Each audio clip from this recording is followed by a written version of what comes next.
Hi, I'm Kate Ward, and this is your Dickman Farms Smart Gardening Tip. And please excuse the sunnies, but I can't say it's bright. Yay for sun in spring. But I'm out here with fruit trees because we get a lot of questions about them. And as you can see, they're what's called dormant. That means they're asleep. And I have things like cherries and apples and plums and pears, peaches, nectarines. We have all of that. But our biggest question that we get is, how many do I need? Do I need one apple? Will that work?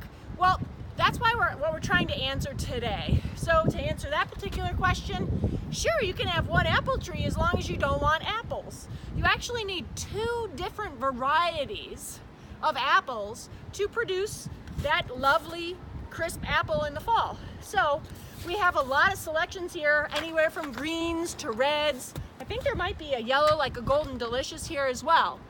Now, that doesn't hold true for things like cherries all the time. Some of the sour pie cherries, you only need 1.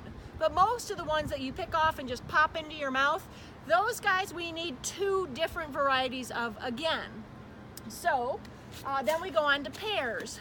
Pear trees, they come in pairs. You need 2 on that. Peaches, nectarines, those guys, we can get away with 1. In the plum trees, there's one called Stanley. You can have just one of Stanley. He can hang out by himself. But all the other varieties that we have, you're gonna need 2. Now, most of our varieties are semi-dwarf.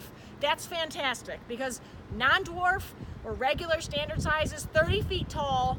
I don't know about you, but that's a long way to go to get an apple.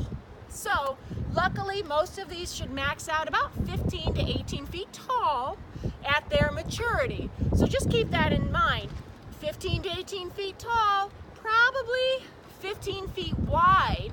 So you're gonna wanna try and place them at least 10 feet apart, and then they could kind of crowd each other a little bit when they get older, because our pollinator critter is the humble honeybee. It's our little pollinator, so we wanna make sure he doesn't get distracted and go somewhere else instead of to our next tree when it's doing its pollinating job. So I hope that has been helpful. We can't wait to see you. These guys want to go home and have a nice friendly home with you. Until we see you again, this has been your Dickman Farms Smart Gardening Tip.